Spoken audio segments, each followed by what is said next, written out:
जालन्यामधून एक अतिशय दुर्दैवी आणि खळबळ उडवणारी घटना हाती येते। जालना जिल्ह्यात शेतात काम करणाऱ्या एका महिलेचा दगडाने ठेचून खून करण्यात आलाय। यामुळे या परिसरात एकच खळबळ उडाली आहे। जालना जिल्ह्यातील घनसावंगी तालुक्यातील आंतरवाली टेंबे शिवारात मंगळवारी 25 मार्च रोजी एका महिलेचा दगडाने ठेचून खून झाल्याची घटना समोर आली आहे। मयत महिलेचे नाव मीरा राजकुमार बोंडारे असून त्या आपल्या शेतात शेती कामासाठी गेल्या होत्या।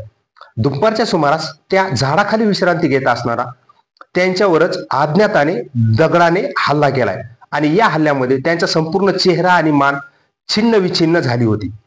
प्रत्यक्षदर्शीने दिलेल्या माहितीनुसार मीराबाईच्या तोंडावर व गळ्यावर गंभीर वार जे आहेत ते करण्यात आले होते। एका शेतकरी शेळ्या चारत असताना त्याने एका संशयिताला तेथून पळताना पाहिले, परंतु त्याला त्याचा चेहरा जो आहे तो ओळखू येत नाही अशीही माहिती मिळाली। या घटनेनंतर परिसरात भीतीचे वातावरण निर्माण झाले असून घटनास्थळी मोठी गर्दी जी आहे ती जमली होती।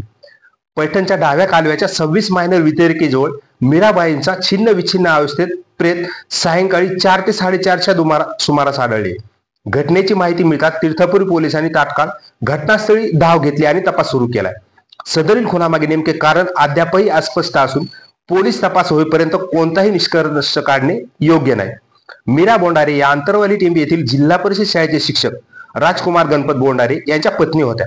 त्यांच्या पाठीमागे 2 मुले आहेत। त्यांच्या या अकाली मृत्यूमुळे परिसरात हळहळ व्यक्त होत आहे, कारण त्या अतिशय शांत, संयमी व मनमिळावू स्वभावाच्या होत्या। या प्रकरणात तीर्थपुरी पोलिसांनी घटनास्थळी जालन्याहून डॉग स्क्वॉड व फिंगर प्रिंट पथकाला पाचारण केले आहे। या हत्येच्या मागील कारणाचा शोध घेण्यासाठी पोलिसांचा अधिक तपास जो आहे तो सुरू आहे, परंतु मीरा बोंडारे यांच्या मनमिळावू, शांत आणि संयमी स्वभावामुळे संपूर्ण आंतरवाली गावातील ग्रामस्थ जे आहेत ते घटनास्थळी दाखल झाले होते आणि सर्वत्र जी आहे ती सर्वांच्या तोंडून एकच हळहळ व्यक्त होत आहे, कारण मीराबाईचा स्वभाव अतिशय शांत, संयमी जो आहे तो होता आणि म्हणूनच आंतरवालीसह परिसरामध्ये या घटनेमध्ये जे आहे ती हळहळ व्यक्त होते। तर दुसरीकडे या दिवसाढवळ्या झालेल्या खुनामुळे संपूर्ण परिसरात जी आहे ती एकच अशी खळबळ उडाली। परंतु हा खून नेमका कशामुळे केलाय, कोणी केलाय याबाबत मात्र सर्व प्रश्न जे आहेत ते अनुत्तीर्णच आहेत।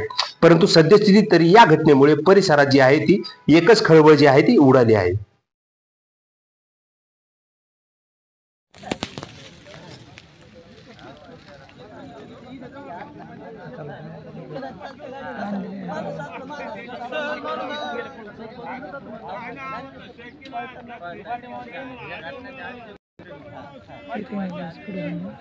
पुढे नका हे तर पुढून घ्या ना जरा खाली धरा तुमच्या घ्या बरोबर मी इथे जवळ नका जाऊ.